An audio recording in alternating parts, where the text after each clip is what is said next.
Police आपकी रक्षा के लिए, आपकी सुरक्षा के लिए, आपकी देखभाल के लिए, समाज जो है सुचारू रूप से चले, सुव्यवस्थित तरीके से चले, इसलिए पुलिस बनाई गई।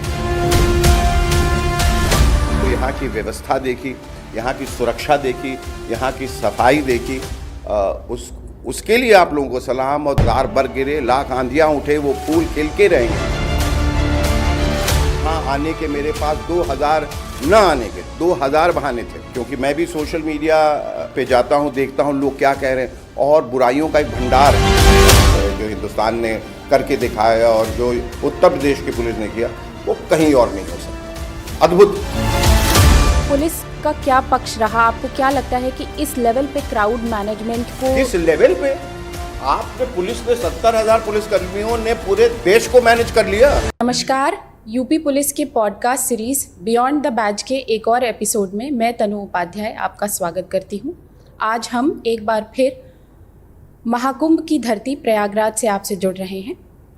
हमारी पॉडकास्ट सीरीज की शुरुआत पुलिस कर्मियों के जीवन अनुभवों को साझा करने को लेकर हुई थी, लेकिन कुंभ में हमने अपने दायरे को बढ़ाया और दर्शकों के लिए ये प्रयास किया कि पुलिस सेवा के अतिरिक्त अन्य क्षेत्र के दिग्गजों के विचार भी आप तक पहुँचे। हमने कोशिश की कि हमारे दर्शक ये जाने कि पुलिस के अतिरिक्त कोई समाज सेवी, कोई कलाकार या पुलिस के साथ काम करने वाली कोई संस्था यूपी पुलिस को कैसे देखती है। हमारा आज का एपिसोड भी इसी कड़ी में अगला कदम है। हमारे आज के मेहमान किसी परिचय के मोहताज नहीं हैं। आप सिनेमा, टेलीविज़न और थिएटर के विख्यात अभिनेता तो है ही, लेकिन मेरा मानना है कि आपके जैसा कुशल वक्ता और बेहतरीन एंकर कोई दूसरा नहीं है। आइए स्वागत करते हैं शेखर सुमन जी का। सर नमस्कार। नमस्कार तनु जी। इससे पहले कि मैं आगे बढ़ूं और कुछ बोलूं और कोई प्रश्न आप मुझसे पूछें, ये जो आपने कहा कि मुझसे कुशल वक्ता और कोई नहीं है, कुशल वक्ता मुझसे बेहतर सामने बैठा है, जिसका नाम तनु है। और आप इतना अच्छा आपने इंट्रोडक्शन दिया और जो बोला पुलिस कर्मियों के बारे में। आज के दिन जहाँ ज़बान जहाँ लुप्त होती जा रही है, ख़राब होती जा रही है, लोग फिर को फिर और फूल को फूल कहते हैं, वहाँ एक इस तरह की एंकर मेरे सामने बैठी हैं, होस्ट, जिनका भाषा पे नियंत्रण है, जिनकी वाणी खूबसूरत है, आवाज़ में मधुरता है और सोच पुख्ता है। तो मुझे ऐसा लगता है आज की जो बातचीत होगी वो मनोरंजक तो होगी ही, ज्ञानवर्धक तो होगी, लेकिन इसमें मज़ा बहुत आने वाला है। और मज़ा तब आता है जब आप दिल खोल के बात करें। हम कभी कहीं न कहीं जाके प्रश्न उत्तर के दायरे में बंद जाते हैं। ये क्या हुआ, ये कैसे हुआ, ये कब हुआ, ये क्यों हुआ, ऐसा क्यों, वैसा क्यों। एक बातचीत करते हैं और बातचीत देखते हैं कहाँ से कहाँ जाती है। जैसे गंगा की प्रवाह कहाँ से कहाँ निकल गई और कहाँ जाके यमुना से मिल गई, यमुना सरस्वती माँ से मिल गई। इसी तरह बातचीत का भी आज जो है ये संगम, जो बातचीत की त्रिवेणी भी आज यही मीडिया सेंटर में होगी। सबसे पहले तो ढेरों बधाइयाँ कि आप लोगों ने इस तरह के पॉडकास्ट का आयोजन किया है, जिससे एक जो छवि है, एक प्री कंसीव्ड नोशन है पुलिस के बारे में, वो घटा छटे। वो इस तरह से कि जब आप पुलिस कहते हैं बचपन से, तो सबसे पहला जो तसव्वुर है या पहला जो ख्याल दिमाग में क्या आता है? डर। पुलिस पकड़ लेगी, डराएगी, मारेगी, जेल में बंद करेगी। इसे पुलिस से हमें डराया जाता है, जबकि पुलिस आपकी रक्षा के लिए, आपकी सुरक्षा के लिए, आपकी देखभाल के लिए, समाज जो है सुचारू रूप से चले, सुव्यवस्थित तरीके से चले, इसलिए पुलिस बनाई गई। तो सबसे पहले तो हम ये कहना चाहते हैं कि हम आपका बहुत बहुत आदर करते हैं। जितने पुलिसकर्मी हैं, जितने, हम उनको सलाम करते हैं, हम जवानों को सलाम करते हैं, हम किसानों को सलाम करते हैं, जो अपनी दी गई सुख सुविधाओं से निकलकर देश सेवा में लगे हैं। वो महान लोग हैं। हम लोग सिर्फ ये बात करते हैं भारत माँ की जय और धरती, हाँ भारत माँ की ये धरती और ये हमारी माँ है, लेकिन माँ के लिए हम करते क्या हैं? सिर्फ बोलते हैं। आप लोग करते हैं, इसके लिए आप लोगों को सलाम। और यहाँ महाकुंभ आने के बाद में मैंने जो यहाँ की व्यवस्था देखी, यहाँ की सुरक्षा देखी, यहाँ की सफाई देखी, उसके लिए आप लोगों को सलाम। और दिन रात कड़ी मेहनत करके आप लोगों ने जो ये महाकुंभ का आयोजन किया, जो बगैर सिर्फ एक दुर्घटना हुई जो दुर्भाग्यवश, लेकिन उसके अलावा और क्या है कि कुछ घटनाएं जो हैं और दुर्घटनाएं हमारे इख्तियार में नहीं होती, और हमारी कोशिश ये हमेशा होती है कि हम अच्छा करें और बेहतर करें और लोगों के लिए और जनता की सेवा करें, जिसके लिए आपको बनाया गया है। लेकिन बावजूद इसके कुछ ऐसे एंटी सोशल एलिमेंट्स होते हैं या कुछ ऐसी परिस्थितियां हो जाती हैं जिनकी वजह से चीज़ें हाथ से बाहर हो जाती हैं। लेकिन आज जो सोशल मीडिया का ज़माना है उसमें कुछ ऐसे लोग हैं जो बदमाश हैं और जो बहुत नेगेटिव हैं, नकारात्मक है। उनका काम कोई भी चीज़ की सिर्फ बुराई की ओर ही दिखाना है या ढकेलना है कि ये चीज़ हो रहा है, इसकी बुराई देखिए, ये नहीं है, ये नहीं है, ये नहीं है, ये नहीं है। जो है उसको तो दिखाइए। अब मैं आपको अपनी बात बताऊं कि यहाँ आने के मेरे पास 2000 न आने के 2000 बहाने थे, क्योंकि मैं भी सोशल मीडिया पे जाता हूँ, देखता हूँ लोग क्या कह रहे हैं, और बुराइयों का एक भंडार खोल दिया था यहाँ कि यहाँ ये हो रहा है, वो हो रहा है, यहाँ ना जाए, वहाँ ना जाए।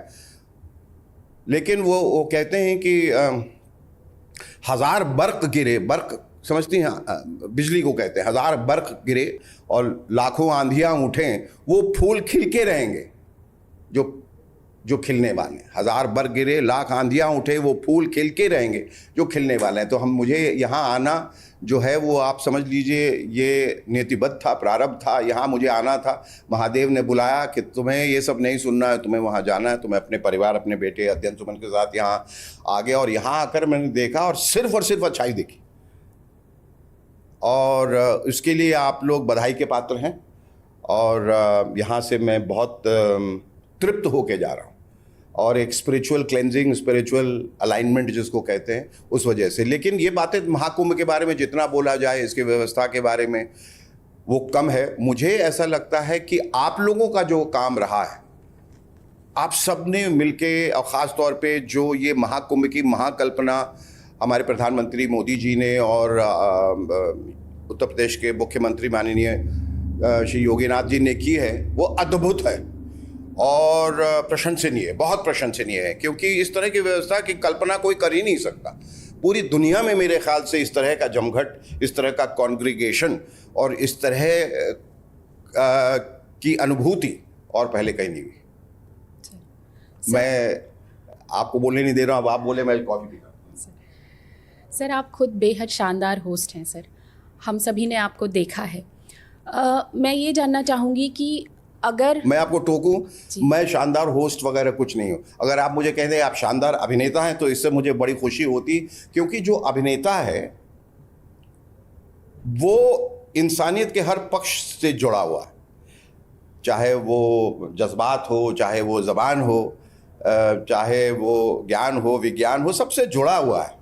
और मेरी कोशिश ये थी कि अभिनेता होने के तौर पर मैंने ऐसा लगा कि अभिनेताओं का जो दायरा है वो कहीं ना कहीं स्क्रिप्ट में सीमित होता जा रहा है, कि हम स्टूडियो जाते हैं या कहीं और जाते हैं, हमें एक स्क्रिप्ट दी जाती है और हम उन चीज़ों को रट लेते हैं, समझ लेते हैं और फिर उनको कैमरे के आगे बोल देते हैं। और ये सुविधा भी रहती है कि जब तक आप सही ना बोलें आपको एक मौका और दिया जाता है, चलिए एक बार और बोलिए और रीटेक। मैंने ऐसे अभिनेताओं को देखा है, हालांकि अभिनेता कहना गलत होगा उनको, क्योंकि वो इतनी बार रीटेक्स देते रहते हैं, टेक 1, टेक 2, टेक 80, टेक 100। तो भाई घर बैठो ना, क्यों परेशान कर रहे हो?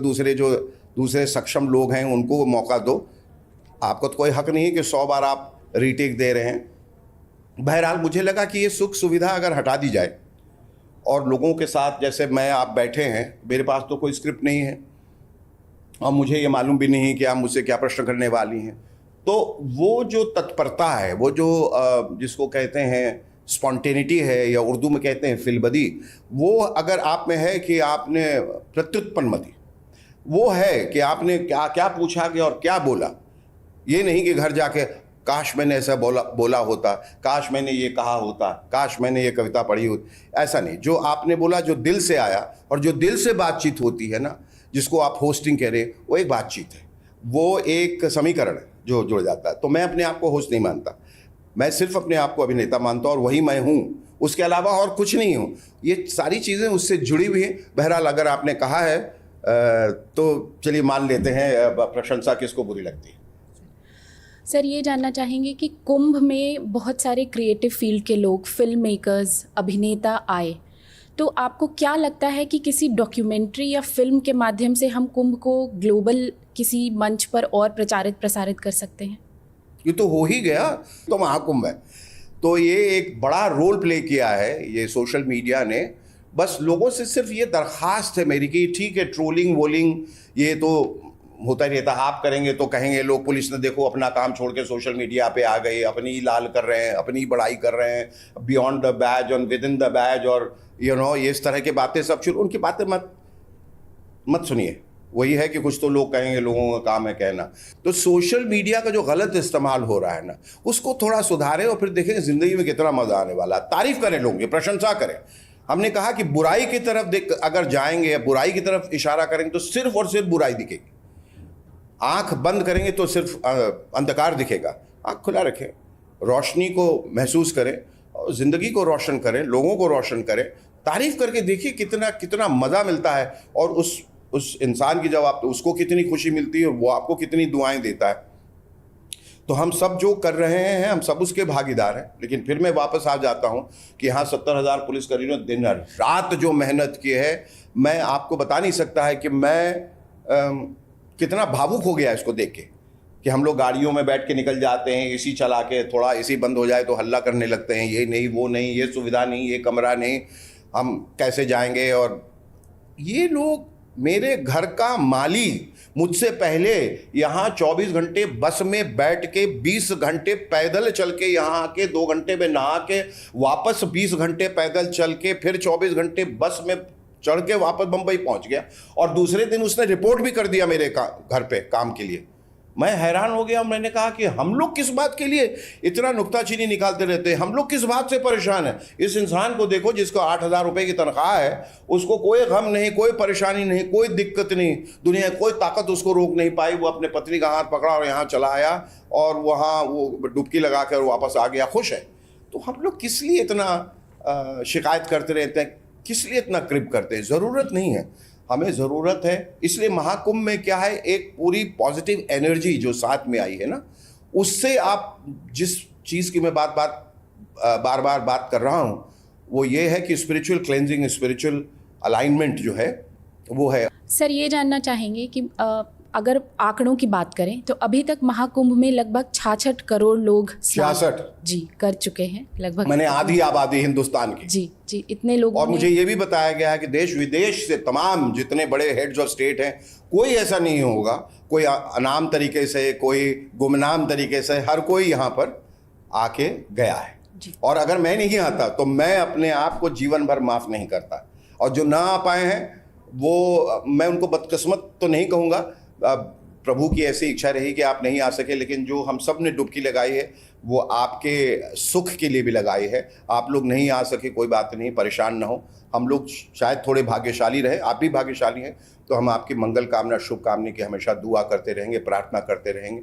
आप लोग खुश रहें, स्वस्थ रहें। ये महाकुंभ का मौका जो है 144 साल के बाद हमारे जीवन में आया है, और हम सब भाग्यशाली हैं कि हम इस युग में पैदा हुए कि जहां हमने इसके बारे में देखा, सुना, इसे महसूस किया।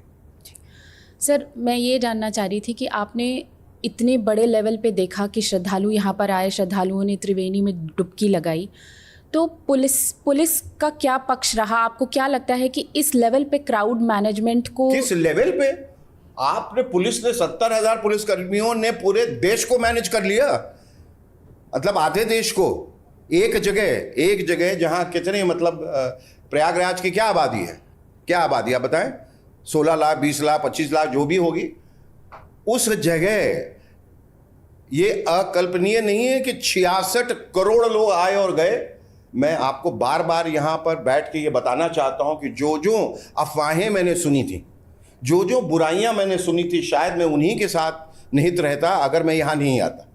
तो आंखों देखी खबरें मैं आपको यहाँ बता रहा हूँ कि इतना खूबसूरत परिवेश, इतने सुचारू रूप से, इतने सुव्यवस्थित तरीके से, और आपने सबकी देखभाल की, साफ सफाई स्वच्छता, मैं हैरान रह गया कि मतलब हर जगह कूड़ेदान की व्यवस्था की गई थी और लोग उसको मान भी रहे थे। ये बड़ी बात है। इधर तो आप लगा देते हैं, आप जहाँ लगाएंगे पीकदान दूसरी जगह जाके पीक फेंक देते हैं, लेकिन वहाँ ये मान भी रहे थे और इतने बड़े लेवल पे 1.5 महीना, जनवरी 13 को शुरुआत हुई मकर संक्रांति के दिन और आज 26 मतलब कल महाशिवरात्रि दिन आके सैकड़ों लोग आए गए, रहना खाना पीना नहाना बाथरूम जाना, ये सब कैसे मतलब अद्भुत तरीके से उन्होंने किया। तो जितनी बड़ाई की जाए उसकी वो कम है। और मैं ख़ास तौर पे यहाँ महानिदेशक प्रशांत कुमार जी, उनकी भी तारीफ करना चाहूँगा, और जो पुलिस कर्मी और दूसरे रहे पुलिस अधिकारी, उससे भी ज़्यादा पुलिसकर्मी जो साधारण एक पुलिस एक यूनिफॉर्म पहन के जहाँ खड़ा दिन रात सेवा कर रहा है, उनको सलाम। और ये मैं नहीं समझ सकता हूँ कि और मानूंगा कि कोई भी देश ऐसा कर सकता है जो हिंदुस्तान ने करके दिखाया और जो उत्तर प्रदेश की पुलिस ने किया, वो कहीं और नहीं हो सकता। अद्भुत। सर, कलाकार की समाज के प्रति एक जिम्मेदारी होती है, तो आज जब पीछे मुड़ के देखते हैं तो क्या सेटिस्फेक्शन लेवल है आपको? क्या संतुष्ट हैं किस चीज़ से कि एज एक अभिनेता के तौर पे? किस चीज़ से संतुष्ट हूँ कि जो आपने समाज के प्रति अपने क्या दायित्वों का निर्वहन किया आपने एक कलाकार के जितना भी वो कहते हैं, वो साहिर साहब ने कहा है कि दुनिया ने तजुर्बातो हवादिस की शक्ल में जो कुछ दिया है मुझे, वो लौटा रहा हूँ। हमारी कोशिश ये है कि जो कुछ हमें समाज ने दिया है, इस देश ने दिया है, किसी तरीके से हम उसको लौटा सकें, तन मन धन से। जिस तरह से आप उसकी सेवा कर सकते हैं करें। आप लोग तक तो हम पहुंच नहीं सकते, सीमा पे जो जवान लड़ रहे हैं वहाँ तक, जो गरीब किसान जो है वो धूप में बारिश में और जाड़ों में जिस तरह से काम करता है, वहाँ तक तो शायद हम नहीं पहुँच सकते, जबकि पहुँचना चाहिए उसी तरह से। लेकिन हम जितना कर सकते हैं मनोरंजन की दुनिया में या चैरिटी के माध्यम से या एक जागरूकता लाने के लिए जो कुछ हम कर सकते हैं हम कर रहे हैं। लेकिन एक कमतरी का एक एहसास तो होता है, एहसास कमतरी जो कहते हैं कि और कर सकते तो कितना अच्छा रहता। तो मैं चाहूँगा कि समाज के समाज का जो भी वर्ग जो मुझे देख रहा है, जो भी लोग मुझे देख रहे हैं, जहाँ कहीं भी जिस तरीके से उनको लगता है अगर मैं इस लायक हूँ और मेरे आने से अगर कोई भी ज़रा रत्ती भर भी फ़र्क पड़ता है तो मुझे बुलाएं, मुझे उसमें शामिल करें। मुझे बड़ी खुशी होगी कि मैं देश के लिए कुछ कर पाया। सर, क्या आप किसी विशेष शूटिंग के सिलसिले में उत्तर प्रदेश आए थे? और हम ये जानना चाहेंगे कि आपके अपकमिंग प्रोजेक्ट्स क्या क्या हैं? ठीक है। अब मैं बहुत पहले यहाँ लखनऊ में शूटिंग करके गया था एक सीरीज़ की जिसका नाम था 3 वर्ष, और वो यहाँ के लखनऊ दूरदर्शन पे आता था। बहुत लोगों ने देखा और सराहा भी। उसके बाद हमारे सुपुत्र भी आए यहाँ, उन्होंने शूटिंग की, आगे करने की भी इच्छा है। और मेरे आगे के जो प्रोजेक्ट्स हैं उसमें 2-3 बड़े इंटरेस्टिंग नेटफ्लिक्स की फिल्में हैं, OTT सीरीज़ हैं और मूवर्स एंड शेकर्स हैं, और 2-3 प्लेज जो मैं करता हूँ। एक प्ले का नाम है एक मुलाकात, जिसमें मैं दीप्ति नवल के साथ काम करता हूँ और उसमें मैं साहिर लुधियानवी जी का किरदार अदा करता हूं और वो अमृता प्रीतम का। फिर दूसरा एक प्ले है एक हाँ, जिसमें मैं सादत हसन मंटो का किरदार है मेरा।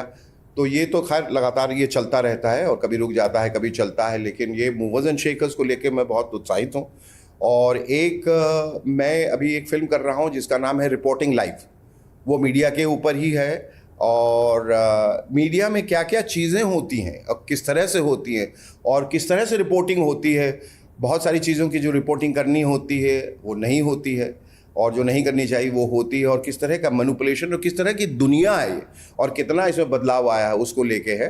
इसमें परिणीति चोपड़ा भी हैं और आदिल हुसैन साहब भी हैं, अमोल पालेकर जी भी हैं, और मुझे भी मौका दिया गया है इसमें इसका हिस्सा बनने के लिए। तो मैं बहुत खुश हूँ इस प्रोजेक्ट को लेकर। और भी 2-3 प्रोजेक्ट्स अभी मैं शूटिंग जिसकी करने वाला हूँ, उसका नाम नहीं ले सकता, लेकिन उसकी भी शूटिंग की अभी शुरुआत है। अब क्या है कि आप जो भी प्रोजेक्ट में काम करते हैं आपको NDA साइन करना पड़ता है, नॉन डिस्क्लोजर एग्रीमेंट, NDA। तो उसके तहत आप बहुत सारी चीज़ें नहीं बता सकते हैं, लेकिन ये सारे प्रोजेक्ट्स हैं। और आगे जैसे मैंने कहा कि मैं एक म्यूज़िक वीडियो भी, ये जो मेरा परिचय है उस पर बनाना चाहता हूँ, और कुछ अपने शोज़ भी हैं जिसमें अपनी अनुभूति को, अपने अनुभव को लेकर और एक नज़्म की दुनिया, कविता की दुनिया, एक अभिनय की दुनिया और गाना, और क्योंकि संगीत से मेरी अच्छी खासी रुचि है। अब तो मेरी रुचि और बढ़ती जा रही है, मैं कुकिंग की तरफ भी चला गया हूँ। तो पत्नी बहुत खुश है कि आप ये काम अब आप ही संभालिए, मैंने बहुत संभाल लिया है। तो मैं काफ़ी खाली वक्त जो है वो किचन में गुजारता हूँ, गार्डन में गुजारता हूँ, ट्रैवलिंग में गुजारता हूँ, लिखने में गुजारता हूँ। ऑटोबायोग्राफी भी लिखने की सोच रहा हूँ, लेकिन ज़्यादा कुछ लिखने को है नहीं, लेकिन फिर भी तो है, काम है। मुझे सबसे अच्छा लगता है कि मैं अभी भी लोगों से जुड़ा हुआ। जब मैं बाहर जाता हूँ, लोग मेरे पास आते हैं, गले लगाते हैं या हाथ मिलाते हैं या अच्छी बातें बोलते हैं, तो मैं कहता हूँ कि ईश्वर की अनुकंपा है कि इतने सालों के बाद भी मैं लोगों के तसव्वुर में हूँ, लोगों के जहन में हूँ, ख्याल में हूँ, और उनके प्यार और उनकी दुआओं में। आपकी एनर्जी और पैशन देख के लगता तो नहीं है कि आप कभी थकते होंगे, लेकिन हम ये जानना चाहेंगे कि जब लाइट्स और ये कैमरा नहीं होता है तो शेखर सुमन फ्री टाइम में क्या करते फ्री हैं? टाइम में मैं जिम चला जाता हूँ। मैं 4 घंटे जिम करता हूँ, व्यायाम करता हूँ, और मुझे इसका बड़ा शौक है। मुझे ऐसा लगता है तंदुरुस्त रहना बहुत ज़रूरी है। और लोग हमेशा अक्सर जो है उम्र के दायरे में बंध जाते हैं और आपसे मिलेंगे, आपकी उम्र क्या है? भाई क्यों जानना है तुम्हें मेरी उम्र? और मैं अगर बता दूं मैं 30 का हूं, 40 का हूं, 50 का हूं, 100 का हूं, 200 साल का हूं, तुम्हें क्या फ़र्क पड़ने वाला है? ना तुम्हारी ज़िंदगी है, मेरी ज़िंदगी, मैं वही हूं जो दिख रहा हूं। ठीक है, तो इसको उम्र के दायरे से बाहर निकाल दें। आप या तो स्वस्थ हैं या अस्वस्थ हैं, 2 ही सूरतों में इंसान रहता है। तो मैं एक स्वस्थ इंसान हूँ, और स्वस्थ रहने के लिए मैं तमाम जो चीज़ें हैं वो करता हूँ। जिम जाता हूँ, अच्छा खाता हूँ, कम खाता हूँ, अच्छा सोचता हूँ, काम करता हूँ पूरी तन्मयता के साथ और पूरी मेहनत के साथ, और खुश रहता हूँ, लोगों को खुश रखने की कोशिश करता हूँ। बस यही मेरी ज़िंदगी का राज है। और मैंने कहा खाली वक्त में मैं कुकिंग भी बहुत करता हूँ और गार्डनिंग भी करता हूँ, लिखता हूँ, पढ़ता हूँ, बस ट्रैवल करता हूँ यहाँ से वहाँ। मैं खाली बैठता नहीं।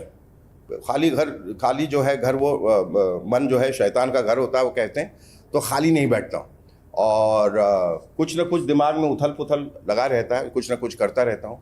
और मुझे ऐसा लगता है कि यहाँ के पुलिस कर्मियों की सेवा देखकर एक और सेवा जाग रही है मन में कि इनके ऊपर भी कुछ हमें करना चाहिए। और आप हमें कुछ बताएं कि ये बियॉन्ड द बैज जो है वो इसके पीछे ये कॉन्सेप्ट क्या है? शेखर जी, इसके पीछे कॉन्सेप्ट ये रहा है कि खाकी के पीछे जो पुलिसकर्मी काम कर रहे हैं वो उनके बारे में जनता जाने, पुलिस की वर्किंग को जाने, उनकी मंशा को जाने, उनकी मेहनत को सराहा जाए। जी। तो पुलिसिंग को एक नए नज़रिए से सोशल मीडिया प्लेटफॉर्म के ज़रिए आम जनमानस तक पहुंचाने की हमारी मंशा है। मैं ये पूछना चाह रहा हूँ, आपसे पूछना चाह रहा हूँ, थोड़ा सा रोल रिवर्सल कर देते हैं कि ये पुलिस की जो छवि जब ख़राब करने के पीछे जो लोग लगे रहते हैं, मैंने कहा एक ख़ास तबका है, एक वर्ग है जो पुलिस को बदनाम करने की कोशिश कर रहा है। पुलिस तो ऐसी है और घूसखोर है, और मतलब पुलिस बदनाम है, गलत काम करती है, टॉर्चर करती है, अत्याचार करती है, FIR करने जाते हैं, लॉन्च नहीं करती FIR, या फलां जो भी तमाम बातें होती हैं। देखिए, अच्छे बुरे लोग हर जगह होते हैं और हर तबके में और हर व्यवसाय में होते हैं। इसके लिए आप लोग क्या कर रहे हैं और क्या करना चाहिए हम सबको ताकि उनकी छवि और सुधरे? मैंने कहा कि जो अच्छाई है उनकी और उभर के सामने आए। ये आसान काम नहीं है। मैं आपको बता रहा हूं कि हम लोग अपने घर के एक बड़े जिसको कहते हैं सुखी माहौल में बैठ के अपने ड्राइंग रूम से बड़ी बड़ी बातें करते रहते हैं। बाहर निकल के जब मैं ट्रैफिक पुलिस को भी देखता हूँ ना तो मैं भावुक हो जाता हूँ कि ये बगैर खाए पिए दिन रात धूप में खड़ा, कभी लेफ्ट हैंड, कभी राइट हैंड, कभी ये कभी वो, पूरा खड़ा हुआ है, चालान काट रहा है। कितनी मेहनत से वो काम कर रहा है, कितनी मेहनत। अभी यहाँ इलाहाबाद प्रयागराज में भी जो लोग आए गए उनको पूरी तरह से दिशा निर्देशित करना, कहाँ जाना है, कहाँ रुकना है, कहाँ करना। अब दिन रात उसको करोड़ों, अब 66 करोड़ लोगों को आप बताते जाइए, भाई इधर भाई उधर, पूछने वाला हमेशा व्याकुल रहता है। आप बता नहीं रहे हैं ठीक से, अरे बताइए है पुलिस जी, बताइए आप लोग ऐसे हैं वैसे हैं कैसे हैं। आप लोग ये क्यों नहीं सोचते कि अगर सिर्फ 70,000 लोगों पे 66 करोड़ लोगों का भार रहे तो वो किस तरह से निभाएगा? एक परिवार को निभाने में आदमी की ज़िंदगी निकल जाती है जब 6 लोग रहते हैं। एक पिता बेचारा बीमार हो जाता है कि बेटी की कैसे हम पढ़ाई लिखाई कराएं, शादी कराएं बेटे की, ये वो सब, वो परेशान ही रहता है पूरी ज़िंदगी।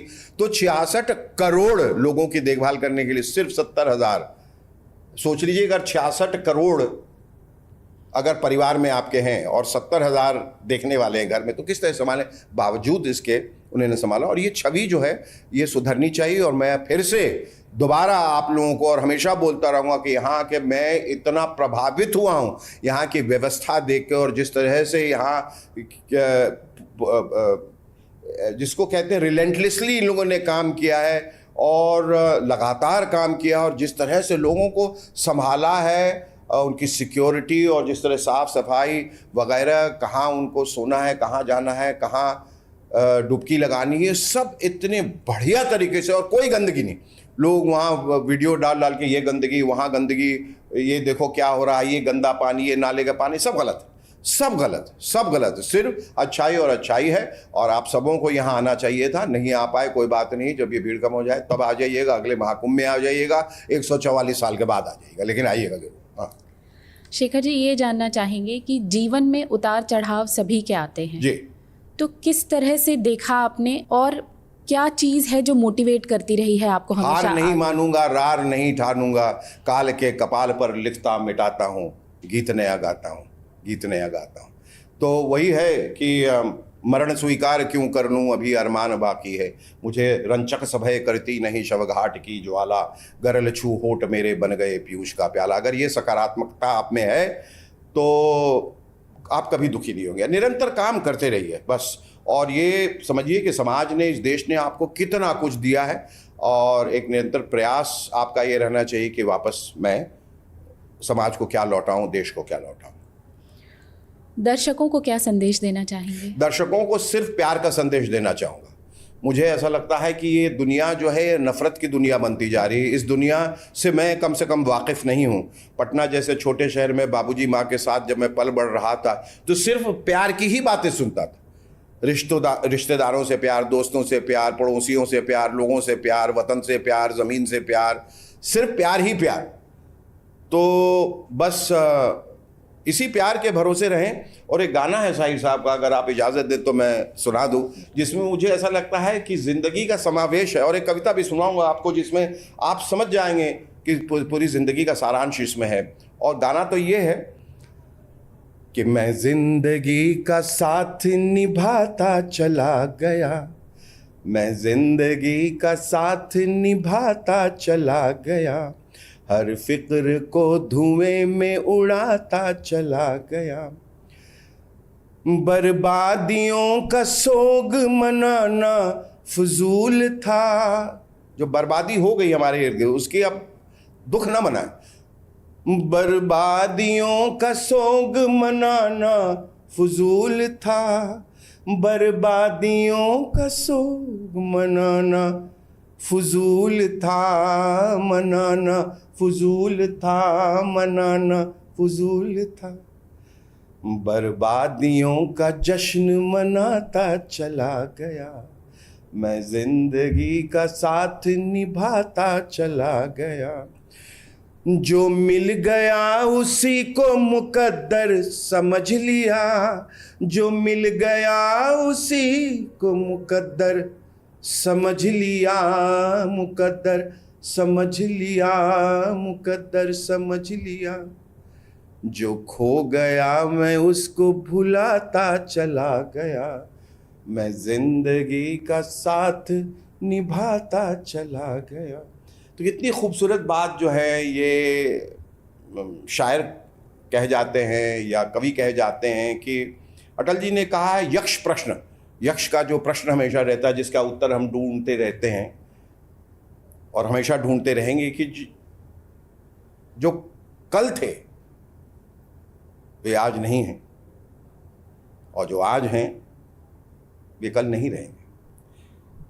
ये होने न होने का क्रम इसी तरह चलता रहेगा, हम हैं हम रहेंगे, ये भ्रम भी सदा पलता रहेगा। सत्य क्या है, होना या ना होना। जो है उसका होना सत्य है और जो नहीं है उसका नहीं होना सत्य है। मुझे लगता है होना ना होना एक ही सत्य के दो आयाम, शेष सब समझ का फेर बुद्धि के व्यायाम। किंतु न होने के बाद क्या होता है, यह प्रश्न अनुत्तरित है। प्रत्येक नया नचिकेता इस प्रश्न की खोज में लगा है। सभी साधकों को इस प्रश्न ने ठगा है। शायद यह प्रश्न ही रहेगा। यदि कुछ प्रश्न अनुत्तरित रहे तो उसमें बुराई क्या है? हां, खोज का सिलसिला न रुके। धर्म की अनुभूति, विज्ञान का अनुसंधान एक दिन अवश्य रुद्ध द्वार खोलेगा। प्रश्न पूछने के बजाय यक्ष स्वयं उत्तर बोलेगा। तो ये सारी चीजें अगर आप एक तरह से देखें तो लफ्ज हैं, जबान है, ख्याल है। महसूस करना जो है अच्छाई को, इंसानियत को, वो सबसे ज़्यादा ज़रूरी है। और मेरी अच्छाई इस वक्त आप लोगों का जो त्याग है, जो बलिदान है, जो ऊर्जा है, जो सकारात्मकता है, उससे जुड़ी हुई है। तो यूपी पुलिस को फिर से एक बार लाखों करोड़ों सलाम। जितनी बार हम करें वो कम है। हम आप लोगों के आगे नतमस्तक हैं और आप लोगों के आभारी हैं और सदैव रहेंगे कि इस महाकुंभ में आपने हमें एक छोटी सी एक जगह दी खड़े होने की और ईश्वर से, महादेव से जुड़ने की। हर हर महादेव। सर, खाकी के बारे में अपने अंदाज में चलते चलते कुछ कह दें। खाकी के बारे में तो आप इतनी देर से तो मैं खाकी के बारे में ही बोल रहा हूं। ये सिर्फ एक वर्दी नहीं है, ये सिर्फ एक रंग नहीं है, ये एक बलिदान है, ये एक त्याग है, ये एक ऊर्जा है, ये एक जिम्मेदारी। और उस खाकी की जिम्मेदारी को beyond the batch, before the batch and during the batch आप लोगों ने इतनी खूबसूरती से, इतनी सुंदरता से निभाया है कि ये देश जो है, हमारा देश, हमारा भारत देश, भारतवर्ष, हिंदुस्तान हमेशा आप लोगों का आभारी रहेगा। धन्यवाद शेखर जी, आपने अपने बेहद बिजी शेड्यूल में से हमारे लिए समय निकाला। इसके लिए हम आपके तहे दिल से शुक्रगुजार हैं।